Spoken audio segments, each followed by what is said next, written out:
धनतेरस, जिसे धन को अर्जित करने के साथ इसे बढ़ाने की दिशा में सबसे बड़े त्योहार के रूप में माना जाता है।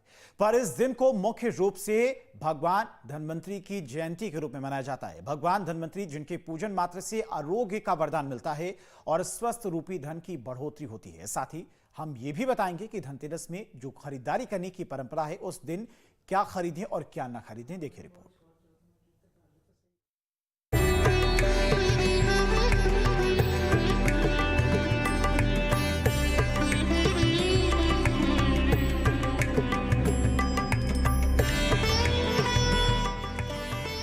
कार्तिक माह के कृष्ण पक्ष की त्रयोदशी को भगवान धन्वंतरी की पूजा का विधान है।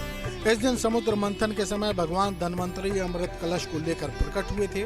धन्वंतरी देवताओं के चिकित्सक हैं और उनके हाथ में अमृत कलश लोगों को जीवन देने वाला है। चूँकि उनके हाथ में कलश था, तो इस दिन लोगों ने बर्तनों के खरीदने की परंपरा शुरू कर दी और उनके नाम में धन जुड़ा था, इसलिए इस पूजा को धन की प्राप्ति से जोड़ दिया गया और त्रयोदशी के कारण इसे धनतेरस कहा जाने लगा। जानकार मानते हैं कि इस दिन मांस, मदिरा, अखाद्य पदार्थ नहीं खरीदने चाहिए। ये भी मान्यता है कि इस दिन खरीदी हुई चीज काफी समय तक रहती है और समृद्धि देती है। ये धनतेरस मूलतः भगवान धन्वंतरी की जन्म जयंती है। आरोग्यता और आयुष्यता को प्रदान करने वाले देवता का जन्म दिवस है। लेकिन हमारी लौकिक मान्यताओं के अनुसार और परंपराओं के अनुसार उस दिन लोग झाड़ू खरीदते हैं, कुछ चांदी के बर्तन खरीदते हैं, तांबा के बर्तन खरीदते हैं, कांस्य के बर्तन खरीदते हैं, कुछ लोग जमीन आदि का विक्रय करते हैं। लेकिन ये सब चीज़ें तो अवश्य ही खरीदनी चाहिए, क्योंकि धनतेरस से ही दीपावली का पर्व आरंभ होता है और अन्नकूट के पंचदिवसीय महापर्व चलता है। इसमें निषिद्ध जो वस्तुएं हैं उसमें मदिरा नहीं खरीदनी चाहिए, मांस नहीं खरीदना चाहिए, कोई ऐसा अखाद्य वस्तु नहीं खरीदनी चाहिए जिससे खाने के बाद हमारी तमाम तरह की बीमारियां पैदा हो जाएं। इस तरह के तमाम ऐसे निषेध वस्तु हैं जिनको नहीं खरीदना चाहिए। कहीं कहीं लोक मान्यता के मुताबिक ये भी कहा जाता है कि इस दिन कुछ खरीदने से उसमें 13 गुना वृद्धि होती है। इस अवसर पर लोग धनिया के बीज खरीद कर भी घर में रखते हैं और दीपावली के बाद इन बीजों को अपने बाग बगीचों में या खेतों में बोते हैं। बीएचयू के ज्योतिष विभाग के पूर्व अध्यक्ष बताते हैं कि धनतेरस को सिर्फ खरीदारी से नहीं जोड़ना चाहिए, ये सिर्फ लोक परंपरा है। इस दिन तो भगवान धन्वंतरी की जयंती मनाई जाती है। इस दिन लक्ष्मी जी का पूजन करना चाहिए, घर सजाना चाहिए और शुद्ध पात्र से पूजा करनी चाहिए और ऋण लेकर इस दिन कोई भी चीज नहीं खरीदनी चाहिए। इस दिन लोन से खरीदने से लाभ तो नहीं बल्कि हानि ही हो सकती है। भगवती के लक्ष्मी के पूजन क्रम में पात्र ऐसे उपयोग करने हैं जो शुद्ध हों।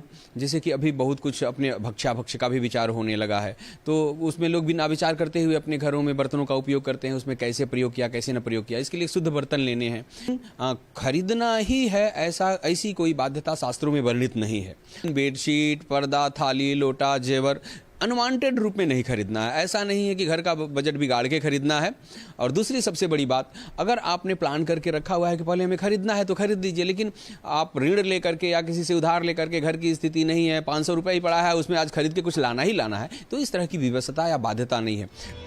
बीएचयू के धर्म विज्ञान विभाग के प्रोफेसर भी बताते हैं कि धन्वंतरी जयंती का इस दिन खास महत्व है, जिससे न सिर्फ इंसान आरोग्य रहता है बल्कि उसे भगवान धन्वंतरी का आशीर्वाद भी मिलता है। मूलतः अगर शास्त्र में कहा गया तो धन्वंतरी आदि देवम नमामि धन्वंतरी आदि देवम, ये धन्वंतरी भगवान जो अमृत कलश लेके आए थे, उनका जो पूजन आदमी करता है वह स्वस्थ रहता है, निरोग रहता है, दीर्घायुष्य होता है। उस दिन कोई भी वस्तु खरीदने का, सिक्का खरीदने का या रत्न खरीदने का कहीं से कोई विधान नहीं है। आयुर्वेद के जानकार बताते हैं कि इस दिन आयुर्वेद और शल्य चिकित्सा के जनक भगवान धन्वंतरी का पूजन होता है, जिससे इंसान को हर सुख की प्राप्ति होती है। तो आयुर्वेद के प्रणेता के रूप में इनकी ख्याति भी है और साथ ही में ये जो धन धान्य आदि को भी प्रदान करने वाले हैं। तो स्पेशली पृथ्वी पे तो इन्हीं को माना जाता है। धनतेरस के दिन जहाँ पर खरीदारी करने की परंपरा है, तो वहीं यह दिन खास तौर पर मनाया जाता है भगवान धन्वंतरी के जयंती के अवसर पर। कहा जाता है कि स्वास्थ्य से बड़ा कोई धन नहीं होता। अगर धन से आप सब कुछ संचित भी करते हैं और आपके पास स्वास्थ्य रूपी धन नहीं है तो सब कुछ निरर्थक है।